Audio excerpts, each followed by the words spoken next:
We like to think of ourselves as the smartest animals of all time, but there's quite a lot of bias that goes into that assessment. If we define smartest as the best at doing exactly what we do best, then we can't really fail. But intelligence is a bit of a dirty word in behavioral sciences, as it comes in many shapes and colours, and none of them is particularly easy to define. In this video, we're going to look at what intelligence is, why it's there, and we'll list 5 of the most intelligent animals from prehistory that we know of.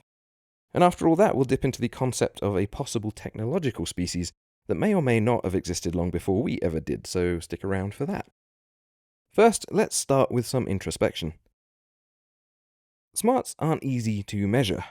Someone with no formal education can be a wizard with machinery, and there are plenty of Oxford grads whose encyclopedic knowledge just sort of floats around in there, in a mind unable to put it all together to create an intelligent thought.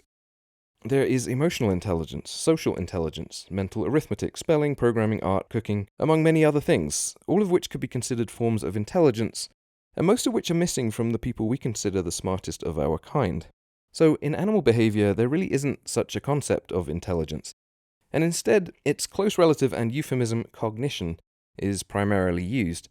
This can be broken down into more quantifiable qualities, but it's still often measured against the benchmark of human abilities. So the question then arises, how smart are we?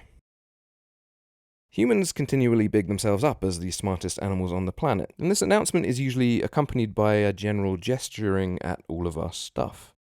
Look at all of our computers, our space program, our collections of photorealistic AI-generative Instagram models. But how many of us could build any of these things alone?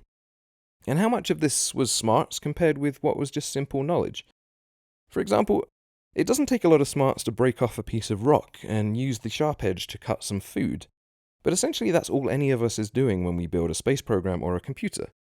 Each individual involved in its construction is performing a simple task that they have learned through education, and the synergistic output of all these simple tasks is something quite incredible and complex.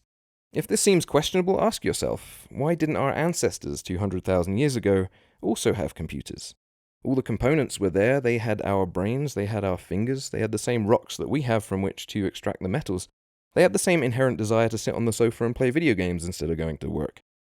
What they didn't have yet was the 200,000 years of cumulative knowledge to make it. So we can confidently say that we are the most technological animals on Earth, but are we the smartest? So far, it's very difficult to be sure. We have a lot of other advantages such as fingers to write things down and build with, and tongues to pass on entire lifetimes of knowledge onto our children and students. Without these head starts, how would our smarts compare with those, say, of a dolphin?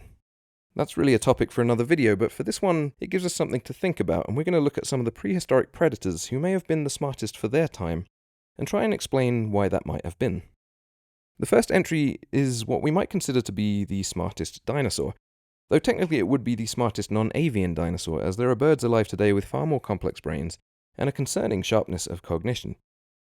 Brains can only get so big before they are cumbersome, so in most complex forms of them, they fold in on themselves like a collapsed flan. This is how we got so big-headed ourselves, and we attribute a lot of this to the neocortex. Birds don't have a neocortex, but they do have an independently evolved and analogous organ called the hyperpallium. This organ is why a parrot can tell you to go love yourself if you withhold its food, or a crow can make its own tools.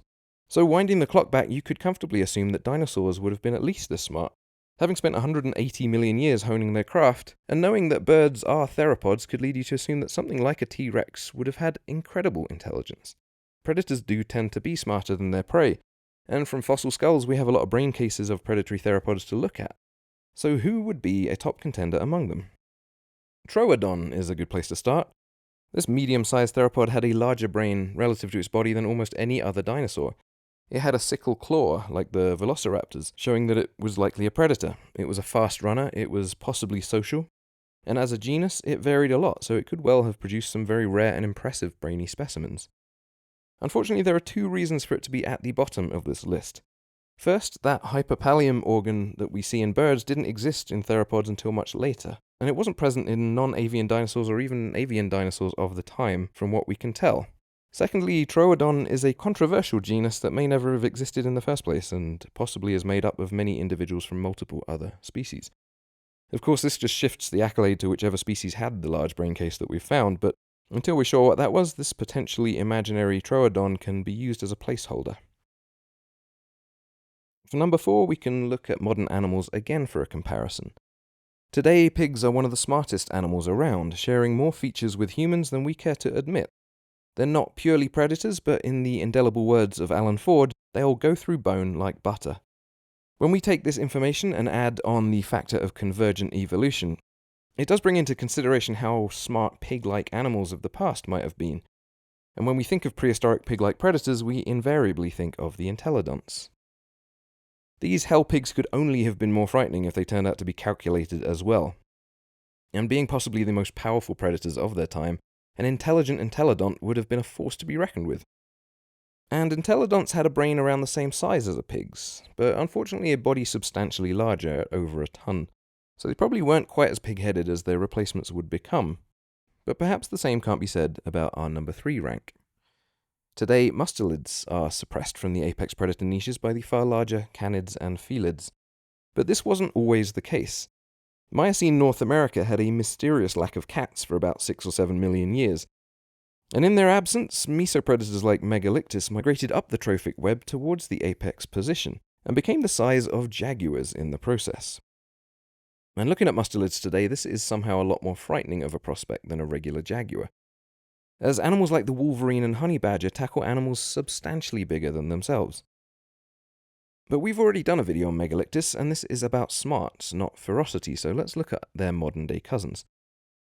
Megalictis was something like a monster ferret or a polecat, and anyone who's worked with these animals could tell you how fiercely intelligent they are. This is the weasel genus, and that word alone has become synonymous with sneaking around and figuring out a way into or out of things. Mustelids are remarkably smart, and perhaps only limited by their independence. Teamwork, like fingers and tongues, is another accelerator pad for intelligence when it comes to conquering the world, and for Megalictis it was likely its downfall around the time that the pack animals returned to North America.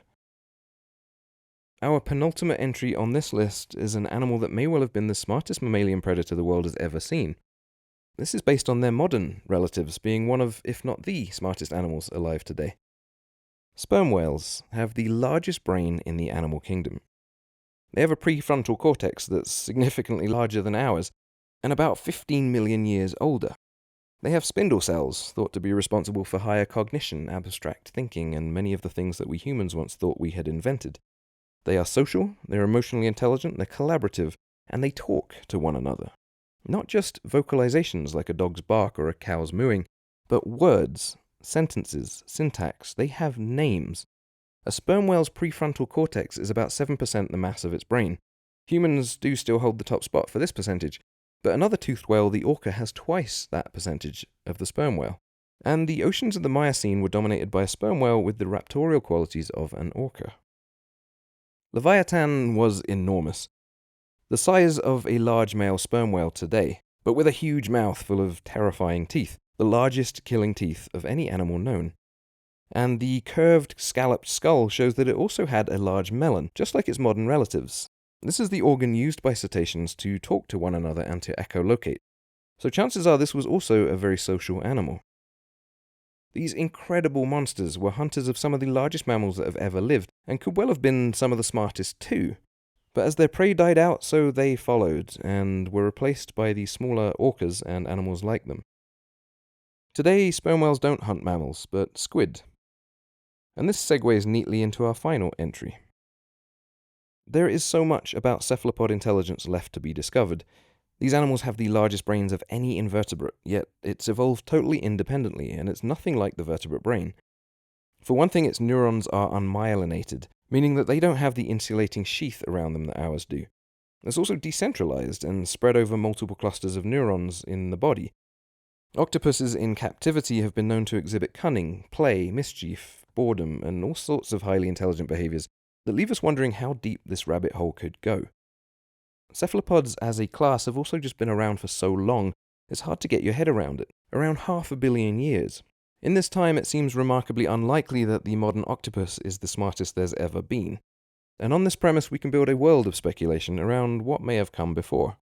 The most exciting would be the deep water squid, an alien physiology in the most alien of ecosystems on Earth is particularly tantalizing, and as we talked about in our recent video on the Kraken, some wonderful dreamers go as far to suggest a monster like this was responsible once for aligning ichthyosaur bones into a self-portrait in the Jurassic Sea. But considering the potential for smarts in modern cephalopods, and the sheer temporal range they've had with which to experiment, it's easy to imagine that at some point, perhaps even today, there was a cephalopod race so smart it outclasses even our own. Sadly, this isn't supported by any evidence right now, so it might be a bit cheeky to put up such a speculative entry into the top spot.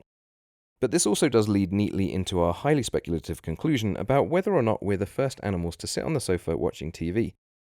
Before we do conclude, it is time again to thank you so much for watching, and remind you that you can support our work as simply as by liking this video. And to go a whole step further, you can subscribe to the channel, and if you really want to help out, you can leave your thoughts in the comment, and or share it with somebody else who you think will enjoy it.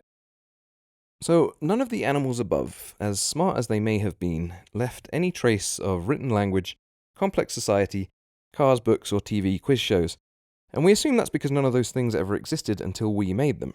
But this isn't necessarily true. And there's an excellent thought experiment that goes some way to exploring this.